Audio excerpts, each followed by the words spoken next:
ప్రజాస్వామ్యాన్ని కాపాడే ఏకైక ఆయుధం ఓటు.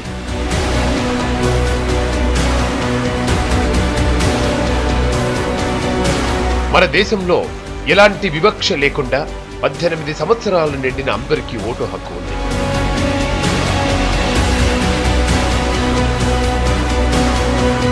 రెండు 2014 ఎన్నికల్లో దేశంలో తొలిసారి ఓటు హక్కు వినియోగించుకునే వారి సంఖ్య ఎక్కువగా ఉండడంతో వారే కీలకంగా మారారు.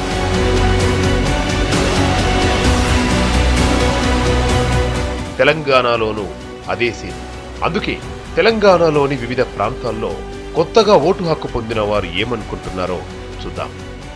మేజర్ వెపన్ మన చేతిలో ఉంది, అది ఓట్. ఈ ఓటు ద్వారా మనం డెమోక్రసీని నిలబెట్టుకోవచ్చు. ఓటు వేయండి, ఓట్ వాల్యూ తెలుసుకోండి. First time waste. ఒక 1 hour క్యూలో నిలబడి ఏం సాధిస్తాం? దేశంకి ఏమొస్తుంది? తెలంగాణలో కొత్తగా ఓటు వేసే యూత్లో అనేక ఆలోచనలు కనిపిస్తున్నాయి. చదువుకున్న వారు కొత్తగా ఆలోచిస్తున్నట్టు కనిపిస్తుంది. సామాజిక స్థితిగతులు కూడా వారి ఆలోచనలపై ప్రభావం చూపిస్తున్నాయి. ఇంజనీరింగ్, మెడిసిన్ చదివే వారి ఆలోచనలు ఒకేలా ఉంటే డ్రాప్అవుట్స్ లో మరో ఆలోచనలున్నాయి. ప్రాంతాల వారిగా కాకుండా ఆలోచనలు మారుతున్నాయి. హైదరాబాద్ లో కొత్త ఓటర్లకు ఇతర ప్రాంతాల వారి ఆలోచనలకు చాలా అంతరం కనిపిస్తుంది.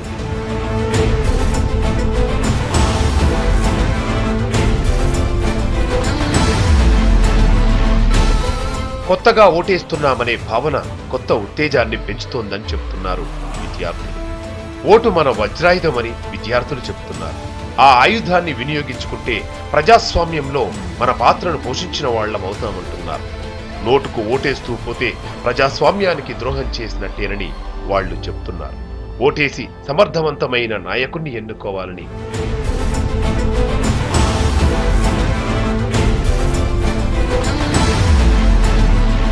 నాయకుడిని మనం ఎంచుకోవాలి. అది అన్కరప్టెడ్ అండ్ కరెక్ట్ పర్సన్ గా ఉండాలి తను. మనం ఎలక్షన్స్ ముందు చాలా మంది పార్టీ లీడర్స్ వాళ్ళందరూ మన దగ్గరికి వచ్చి రకరకాలమైన లంచాలు వంటివి ఇస్తుంటారు. అవి మనం యాక్సెప్ట్ చేయొద్దు. సరైన ఓటు వేయాలి, సరైన నాయకుడిని మనం ఎంచుకోవాలి. ఒక్క ఓటుతో ఒరిగేదేముంది? ఎండలో నిలబడి ఓటేయాలా?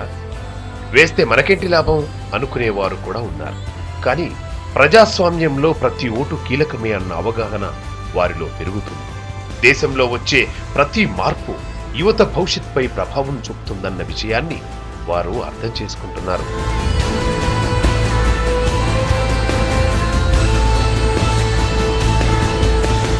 Time waste. ఒక 1 hour క్యూలో నిలబడి ఏం సాధిస్తాం?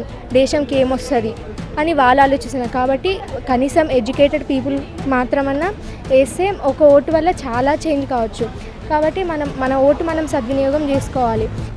దేశంలో 18 సంవత్సరాలు దాటిన వాళ్ళందరికీ ఓటు హక్కు ఇచ్చారు, కానీ దాన్ని వినియోగించుకోవడంపై అవగాహన పెంచడానికి మాత్రం ప్రయత్నాలు లేవు.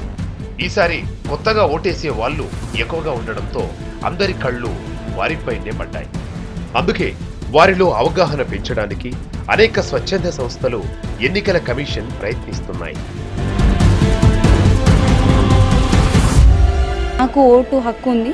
నేను దాన్ని నాకు నచ్చిన వాళ్ళకి, నాకు తెలిసిన వాళ్ళకి, మా బంధువులకి కాకుండా ఎవరైతే మనకి కరెక్ట్గా హెల్ప్ చేయగలుగుతారో వాళ్ళకి మాత్రమే ఓటు చేయాలనుకుంటున్నాను.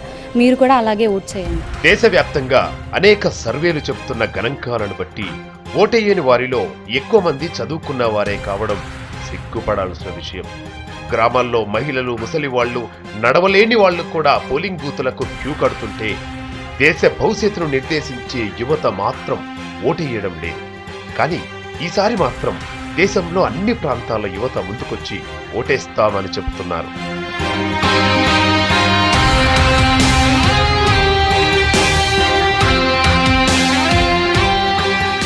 వస్తున్నాయి. ప్రతి ఒక్కరు ఓట్ అంటే ఏదో లైట్ అనేసి ఏం ఓట్ చేయరు. ఏదో ఎండల పొయ్యి నిలబడి వేయాలి, ఏదో ఏమొస్తుంది మాకు దీనివల్ల అనేసి అనుకుంటారు. కాకపోతే అలా అంతా అనుకోవద్దు. ఇప్పుడు ఇండియా డెవలపింగ్ కంట్రీ అంటున్నారంటే ఎవరు డెవలప్ చేస్తారు? వాళ్ళుగా డెవలప్ చేసుకోవాలి కదా. సో ఫస్ట్ ఓట్ చాలా ఇంపార్టెన్స్.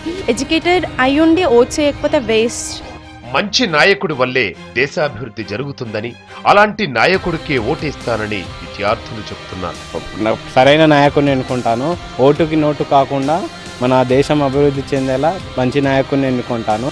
ఓటు విలువ తెలుసుకొని వినియోగించుకోవాలి. నచ్చిన అభ్యర్థి లేకపోతే కొత్తగా వచ్చిన నోటాను ఉపయోగించుకోవచ్చు. కానీ ఎన్నికలకు మాత్రం దూరం కాకూడదు. నాయకుడిని చూసి ఓటెయ్యాలి, కానీ పార్టీని గుర్తును చూసి ఓట్లెయ్యకూడదు.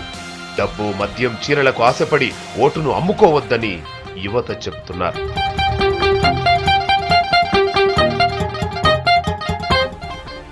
ఎవరో నిలబడి వాళ్ళు వచ్చి డబ్బులు ఇస్తే మనం ఓటేయాలి అని కాదు. మనం ఫస్ట్ వాళ్ళు కరెక్టా కాదా అని తెలుసుకోవాలి. వాళ్ళు ఏదైనా మనకు చేస్తారా లేదా అని తెలుసుకున్న తర్వాత ఓటేయండి. వాళ్ళు వచ్చి డబ్బులు ఇస్తాం, చీరలు ఇస్తాం, లిక్కర్స్ ఇస్తాం, అవన్నీ ఇస్తే ఓటేయడం కరెక్ట్ కాదు. ఫస్ట్ మీరు తెలుసుకొని తర్వాత ఓటేయండి. ఇక కొత్త ఓటర్లు ఓటేస్తే అభివృద్ధి చేయని నాయకులను నిలదీసే హక్కొస్తుందని భావిస్తున్నారు. ఒక్కరోజు ఓటేయకపోతే 5 ఏళ్లు బాధపడాలి. ఒక్క గంట ఎండలో నిలబడి ఓటేస్తే 5 ఏళ్లు నాయకులను నిలదీసే అధికారం వస్తుందని యువ గళం వినిపిస్తుంది. ఓట్ అనేది ఒక ఆయుధం లాంటిది. దాన్ని మనం సరైన పద్ధతిలో ఉపయోగించుకోవాలి. ఒక ఓటు ద్వారా మన 5 ఏళ్ళ జీవితం అనేది ఆధారపడి ఉంటుంది. 2014 ఎన్నికల్లో యువతదే కీరోల్. నాయకుల గెలుపు ఓటములు యువత ఓటు మీదనే ఆధారపడ్డాయని చాలా సర్వేలు చెప్తున్నాయి. సమర్థుడైన నాయకుడిని యువత కోరుకుంటుంది. బరిలో ఉన్న వాళ్లు నచ్చకపోతే నోటాను కూడా ఎంచుకునేందుకు సిద్ధపడుతున్నారు. ఓటు హక్కును వినియోగించుకుని ప్రజాస్వామ్యాన్ని కాపాడుకునేందుకు సిద్ధమవుతుంది కొత్త తరం. ఓటు మన హక్కు, ఓటు ప్రజాస్వామ్యాన్ని కాపాడే ఆయుధం అనే అవగాహన పెరగడంతోనే ఈసారి కొత్త ఓటర్లు పోలింగ్ బూత్కి వచ్చి ఓట్లేస్తామంటున్నారు. కెమెరామెన్ శ్యామ్తో చేతన్, V6 న్యూస్.